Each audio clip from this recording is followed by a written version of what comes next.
What's good, everybody? Welcome to the Pull-Up Show. I'm your host, Mr. BJ Matthews, a.k.a. B. Jizzle. Before we get started, follow us on the YouTube page, the Pull-Up Basketball Podcast. Like, share, subscribe.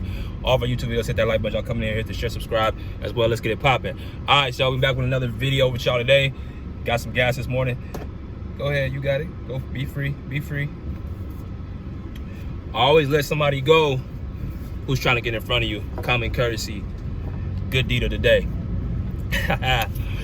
But on a serious note, we're going to talk a little bit about history that was made last night. James Harden, Uno, you know what I'm saying, has surpassed Ray Allen for number 2 on the all-time three-pointers made list, only trailing one and the only Stephen Wardell Curry. All right, so let me give a congratulations to James Harden in his 17th season at 35, going on 36 years old, still doing it big. Still making an impact, still a starter in the NBA. As many miles he's put on his body, as much work as he's done, as much as he contributed to this game, this video is definitely suiting. Y'all know my style, man. I'm always about giving credit where credit's due. Whether if I'm, a fan of a player, if I'm not, or if I'm, mad at a player currently, or I'm not mad at a player currently, I'm gonna always give credit to where credit's due. Now, of course, the Clippers won last night. I'm gonna wait off on doing an analysis up until tomorrow, because I will be doing well, you know what, I might do a live tonight after the Golden State game. We'll see what happens. When I get home from the game, we might do a live, but I want to get this video out of the way for James Harden. James Harden, for all people that don't know, has a huge impact on the NBA in this past generation. Again, I'm the generation of, the Kawhi Leonards, the LeBron Jameses, the Dwayne Wades, the Carmelo Anthonys, Kobe Bryants, Tim Duncans, Kevin Garnett's, following into the 2010s, and all that stuff with the Paul Georges and, DeMar DeRozans, Giannis Antetokounmpos, all that stuff into this new age. I've watched a lot of great players, man. Of course, you got Nikola Jokic, you got Joel Embiid right now. A lot of great talent that I've watched. James Harden is that ilk where he started off in the late 2000s and now it's still going on to the early 2020s. Okay? For y'all don't know about James Harden, man, I'm going to be upfront with y'all. Like him or not, you got to respect the path James Harden has took. Let me explain. Coming into the NBA, James Harden was drafted by the Oklahoma City Thunder with Russell Westbrook and Kevin Durant right in front of him. They made a trio amongst those three guys that was supposed to, quote-unquote, compete for championships for years to come. In 2010 was kind of the, uprise of, Oklahoma City Thunder, where they faced the Los Angeles Lakers and lost. Well, people saw that there was a promise with that team, that this team is going to be definitely dangerous for years to come. And then you get to 2012, where they faced off in their first NBA Finals against the Miami Heat, defeating the Los Angeles Lakers, defeating the San Antonio Spurs, getting to the conference finals as well, which was a dynasty in itself. This young 21 to 23-year-old group was able to have some success early on in their careers, where a lot of people thought this team could actually be somewhat of a problem. Now, people don't know about James Harden coming into the NBA. He wasn't a starter. He wasn't a star. He wasn't the best player on the team. He wasn't the second best player. He was the sixth man. Okay? He was the sixth man on the team. The guy that would come in,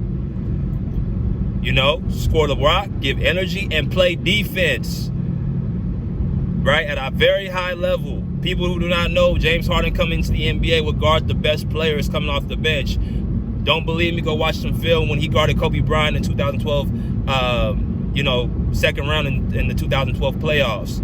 He was guarding Kobe Bryant and going right at him. Kobe Bryant's my favorite player of all time. I remember that series like it was yesterday. Oklahoma City beat my Lakers in 6 games, right? James Harden had an imprint on that series. Kobe Bryant even echoed it. All right, a fierce defender, a very talented scorer, but because of the opportunities he was not getting with Russell Westbrook and a Kevin Durant, who's a superstar at the time, coming into a superstar, he was forced to make a decision in that offseason to leave Oklahoma City and go to the Houston Rockets. Now, I'm going to talk to y'all why I feel like you got to give this man a lot of credit, because I'm going through his career. After he left Oklahoma City and went to the Houston Rockets, he went from a six-man to one of the greatest scorers we've ever seen. All right?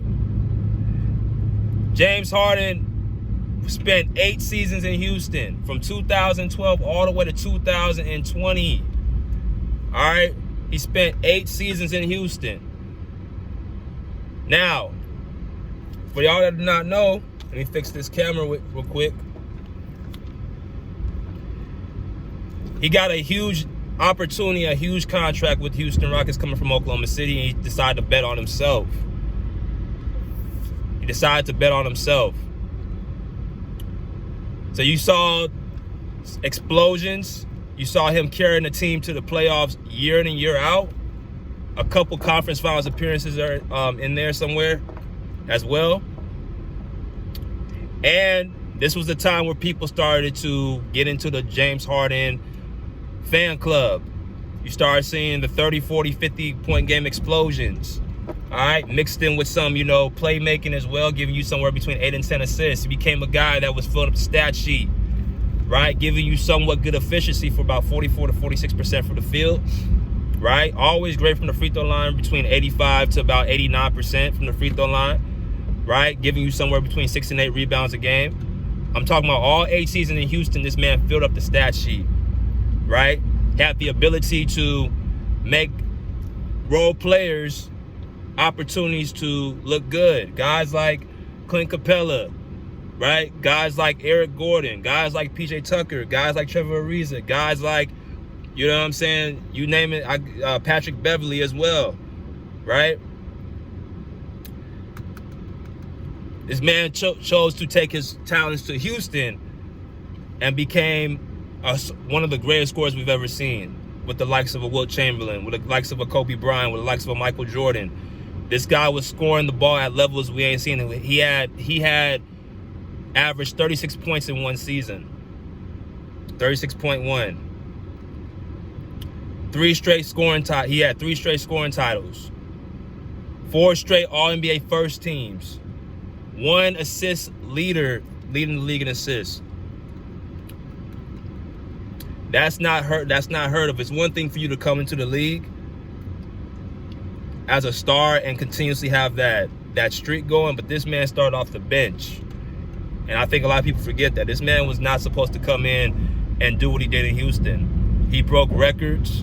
Now, a lot of people did not like James Harden's playing style. I'm one of them. How he would foul bait, how he would manipulate the refs, how he would manipulate the rules into scoring his baskets. But there's a certain level of genius there as well, because he understands the rules are, if you foul me, if you hit me, they're going to go to the line. This is another thing about James Harden as well. You got to give him somewhat of, some credit. He was averaging between 15 and 20 free throws a game. All right? Get into the line. He patented his game, which a lot of players to this day now use. What y'all see Luka Doncic is doing is James Harden 2.0. In my opinion, James Harden was a better version of Luka Doncic, because that man, James Harden, did not miss the playoffs. Luka Doncic done missed it twice, right? One time in his quote-unquote prime, with a top player in the NBA in Kyrie Irving. Now, people may say, well, that's because they just joined each other. Doesn't matter. I'm going by history. James Harden made role players look good. The best teammate he had was after Chris Paul in Houston. I'm talking about his best teammate in Houston was Chris Paul. Dwight Howard was hurt with a back injury, did not last long. But there's a certain system that James Harden speaks of coming on to the Clippers that he played with in Houston, which was actually, very, very successful, but it doesn't win championships, which I've already highlighted it.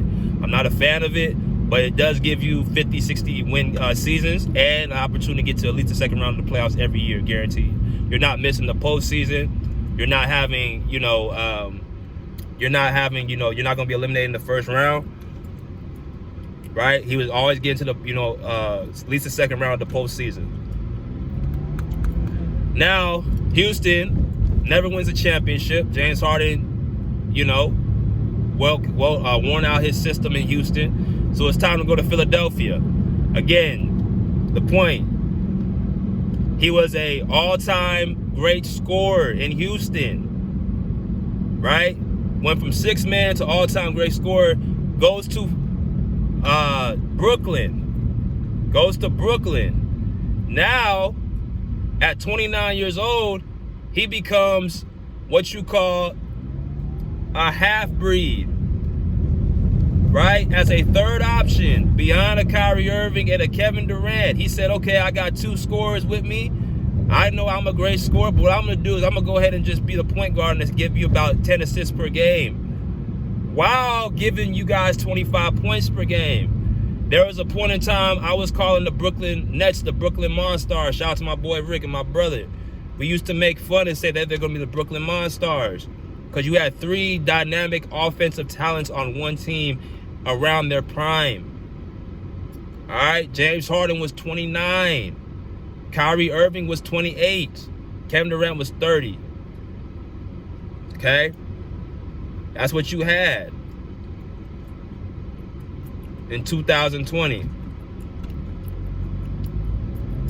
So now that you done put that together,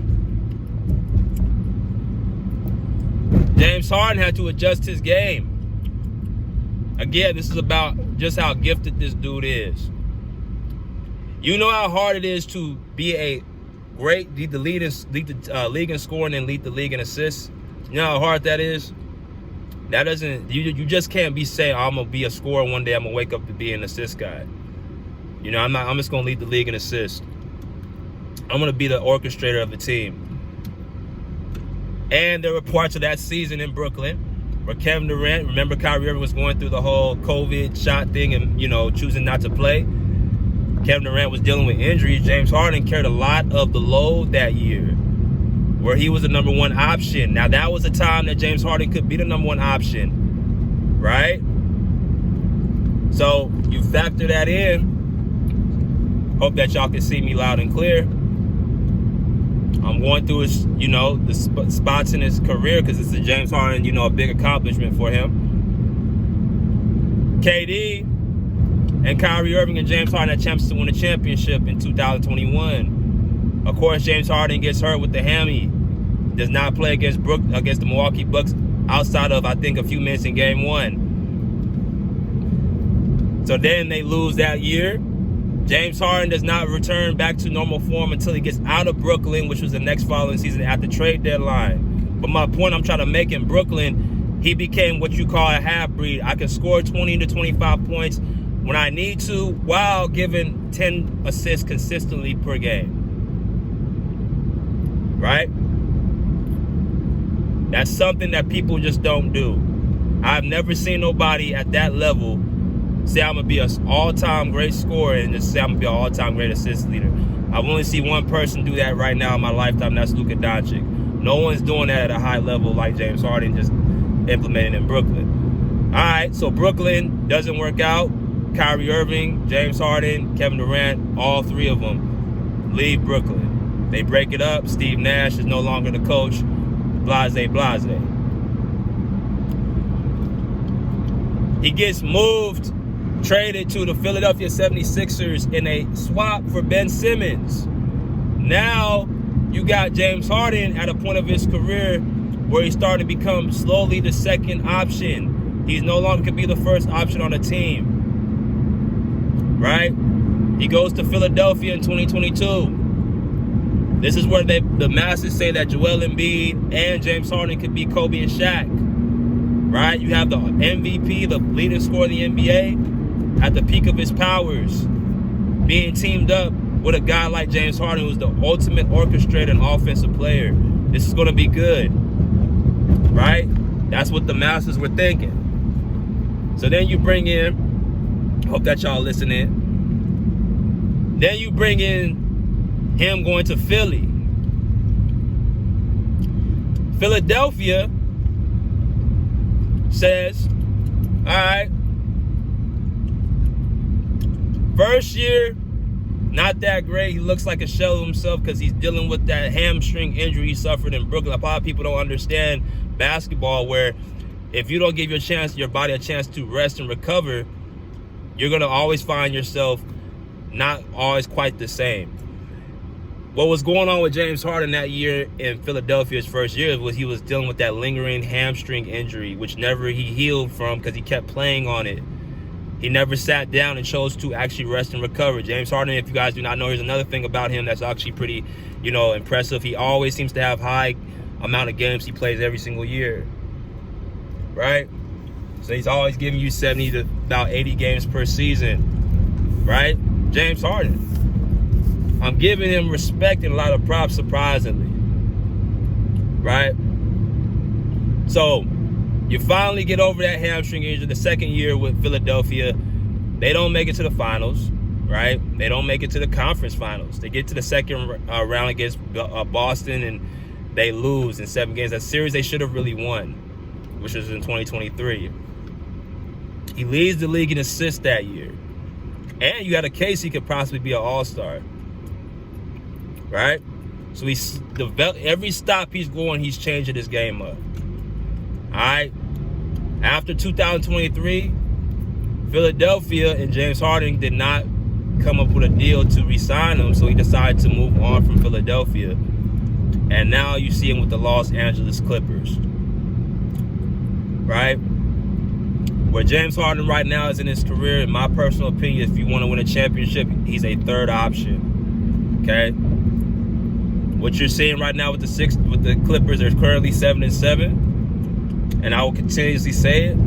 James Harden's days of carrying a team is over, right? I don't believe he's a second option as well. I think he's a third option, meaning if you put him with 2 other stars or 2 people better than him, he's gonna look magical like he did last year. But if you put him solely by himself as a number 1 option for an entire season, you're probably not going to make the playoffs. If you put him as a second option, you might make the play-in. But he's currently averaging 20 points per game and 8 assists. His field goal percentage shooting is not the greatest right now. Turnover ratio ain't the greatest right now, right? Speed, quickness ain't the greatest right now. But he's showing you craftiness. He's showing you, the ability to try to be as dissective as possible.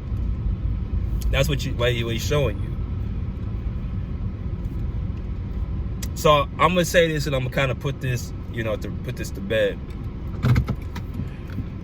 If you look at a guy like James Harden, right? He is what you call a chameleonaire. He changes by the day and the night. One day you might look at him, he's the ultimate playmaker. Another day you may look at him, he's the ultimate scorer. The other day you might have looked at him at a point in time where he was the ultimate defender. Even now, defensively, James Harden, he's not a great defender with his feet, but he has great hands. He has a very, very powerful upper body where he can, guard guys in the post as well. My only crux I've ever had with James Harden is, number 1, his ability not to want to change his quote-unquote system to dominate the rock after Houston. And then number 2, I think he chooses to pack it in when things are a little bit more adversity against him. When things are going well for him, his system is working, his pick and roll is working, where he's, getting, what he wants to get, you'll see magic with James Harden. But when you meet somebody who's going to make it a little bit rough and dirty for him, all out of Miami Heat in 2022, the Boston Celtics in 2023, right? When you see that, you can see that James Harden is really not really interested in going that extra mile. And that's why I really believe he ain't won a championship. He's always found himself in those moments, but he's never, even in his is peak. When you're talking about a guy getting 4-time All-NBA first team, there's always something or somebody in his way that's a little bit better than him. And that's why I say, while he is a top 5 player of this past generation, at least my generation, he's not that ilk with the Kawhi Leonards, like the LeBron Jameses, the Steph Currys, the Kevin Durant's, because even if you look at in Houston against Golden State, while we get on, you know, the Rockets for not having Chris Paul, they could have beat the Warriors. With the next following year, you got a silver platter where the Warriors didn't have Kevin Durant, and Steph Curry beat you in 6 games. That was the year you should look at it as like, okay, this is going to be revenge. You had Chris Paul there. You had an opportunity to get your revenge. Similar to Kawhi Leonard in 2017.